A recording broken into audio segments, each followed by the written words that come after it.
Pak, itu kasusnya Nehe bagaimana ini Pak? Kok sudah 3 minggu ini Pak? Kasusnya masih kami proses, masih kami perjuangkan. Oke, tapi perusahaannya bagaimana Pak responnya? Apakah akan dipulangkan oleh perusahaan atau bagaimana Pak?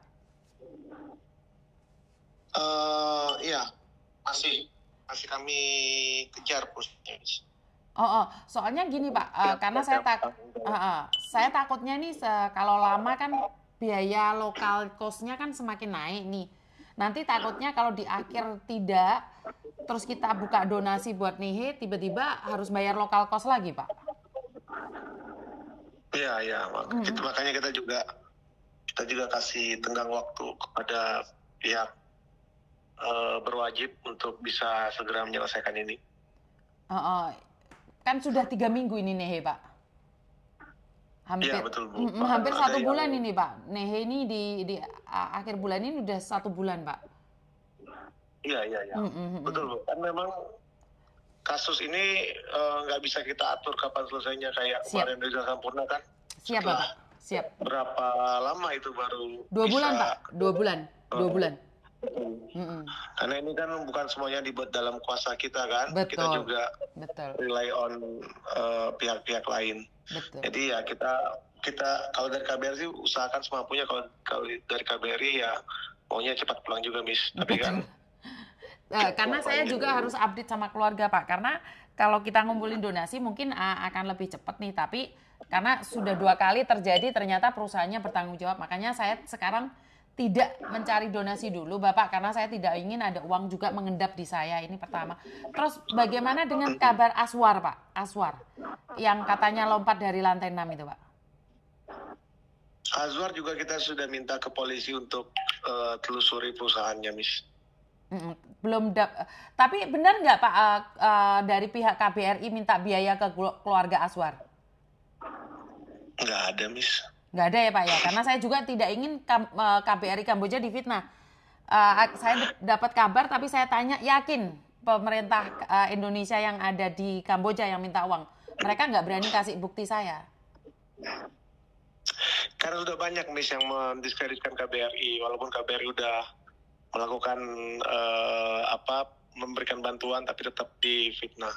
Ya kita sih kan nggak keluar-keluar, tapi ketika yang fitnah itu ya kita juga nggak mau buang-buang energi untuk membantah segala macam. Enggak, tapi kan saya harus membantah Pak, karena kan saya butuh bukti ini. Jadi saya bilang kalau nggak ada bukti nggak boleh ngomong. Kalau sama saya cari siapa yang ngomong, saya bilang gitu. Makanya saya bilang, yang penting dari pihak KBRI tidak meminta siapapun yang ngomong kayak gitu akan saya cari gitu loh. Karena saya tidak ingin fitnah Pak. Untuk mulangin jenazah itu tidak mudah, prosesnya panjang kali lebar. Orang tinggal ngomong aja enak gitu loh. Jadi kadang-kadang keluarga itu salah paham, salah nangkap. Ataupun mungkin mereka juga panik. Ada yang salah nangkap. Panik itu mungkin Pak. Ketika misalnya kayak Pak Iwan, staf kami ngasih penjelasan biaya untuk pemulangan itu ke Indonesia itu segini gambarannya, itu dianggap akan KBRI minta uang. Gitu. Mungkin itu. Ada juga mungkin yang mengatasnamakan KBRI juga mencoba memeras keluarga atau memperdaya keluarga, ada juga kayak gitu ya, kita nggak tahu. Makanya KBRI nggak terlalu ambil pusing untuk itu. Ya maksudnya banyak yang coba ambil banyak yang coba ambil keuntungan. Siap, berarti saya sudah, karena untung saya ngomong nih kayak di keluarga Marco itu, saya bilang nggak ada biaya yang dikeluarkan dari bandara sampai nyampe rumah pun kita yang biayain, jadi nggak ada. Begitu juga dengan hadirat Nehe, saya sudah bilang hadirat Nehe nggak boleh ngeluarin biaya sedikit pun, karena nanti nyampe Indonesia untuk penggantian peti atau bajunya jenazah saya yang akan membiayai. Makanya saya kalau sampai ada yang minta uang, memang saya sendiri akan kejar Pak. Jadi nggak perlu KBRI yang kejar, saya yang kejar mereka. Siap. Oke. Itu ya Pak ya infonya untuk ke mereka berdua ya Pak ya. Iya, betul. Terus jadi hadiratnya masih kita terus push polisi untuk kejar pertanggungjawaban perusahaan atau pihak-pihak lain yang bisa kita minta pertanggungjawaban. Sementara kalau Azwar kan juga memang masih baru ya, jadi kita juga belum dapat terima update dari polisi apa sudah ketemu atau belum. Oke, siap.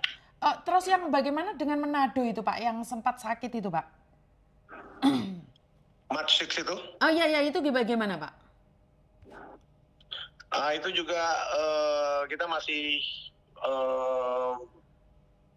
dari pihak keluarga katanya pihak keluarga sudah sempat koordinasi dengan pihak Ibu Hillary ya. Nah, tapi sampai sekarang juga masih belum ada gimana untuk pemulangannya itu. Oh, karena saya kira kan ada pihak pemerintah sana yang turun tangan, otomatis saya nggak berani turun tangan Pak. Saya kan mengkondisikan juga, kan tidak mungkin semua orang saya bantu. Coba saya koordinasi dengan keluarga March lagi, karena ini dari 6 Juni masa belum ada tindakan Pak dari pemerintah. Iya, makanya. Oke, siap. Saya akan hubungi keluarga. Dari PWNI juga sudah koordinasi dengan pihak pemerintah Manado, Sulawesi Utara untuk jajaki bantuan mereka terhadap pemulangan ini gitu. Karena ya sebenarnya kan opsi nggak cuma pemulangan ya. Betul. Iya, juga yang lain bisa untuk dikremasi atau dikuburkan di sini. Jadi sebenarnya nggak semata-mata harus pemulangan sih. Itu ya tergantung gimana keluarga bisa menerima atau keluarga dikasih pengertian. Ada yang misalnya yang Muslim kan dimakamkan di sana. Mereka pengen cepat segera dikebumikan kan, gitu. Jadi mereka legowo untuk dimakamkan. Nah kalau yang lain kan beda penerimaan keluarga. Oke, Pak. Terus yang namanya Susi Agustin itu gimana Pak? Susi Agustin. Kenapa Bu Susi? Yang sakit itu Pak, yang sudah nggak bisa melakukan apapun itu. Sakit? Iya, saya pernah kirim tanggal 3 Juni ke Bapak. Udah saya jawab belum? Belum. Yang bersangkutan ada hubungan ke KBRI, dia bekerja di resto itu. Pernah Bapak jawab sekali. Susi Agustin itu kita udah koordinasi dengan keluarganya Bu. Jadi dia itu akhirnya setelah dirawat di rumah sakit Kalmet, meninggal dunia.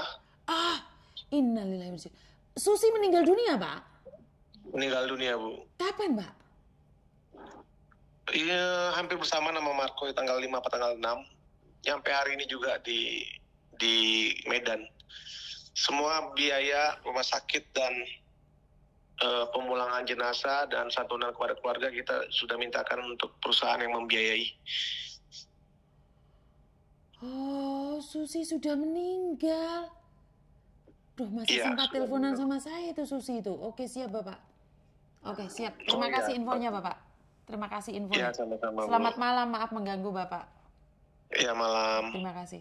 Nah, teman-teman, ternyata orang-orang yang sudah saya pegang datanya sudah banyak yang meninggal.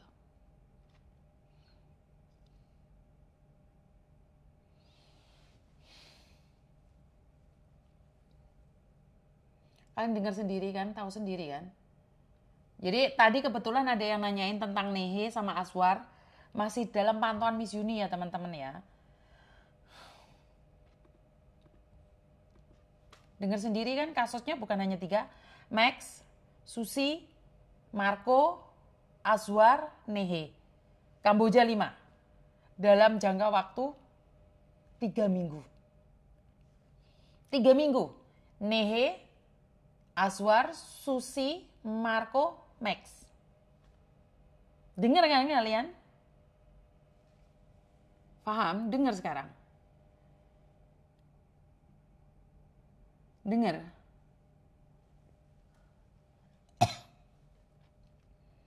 Bukan fitnah loh. Ini kalian dengar sendiri ya. Dalam jangka waktu 3 minggu, saya menerima kabar itu. Setelah Natasha, Rizal, Natasha, Nehe, Azwar, Max, Marco, Susi, 7. 3 minggu 7 yang di tangan saya. 7 jenazah yang saya ketahui saja. 7 ya, 7 jenazah ya. Hah? Jadi ada 7 jenazah teman-teman. Jadi terserah kalian mau bilang apa. Ada 7. Saya nggak tahu yang lain lagi.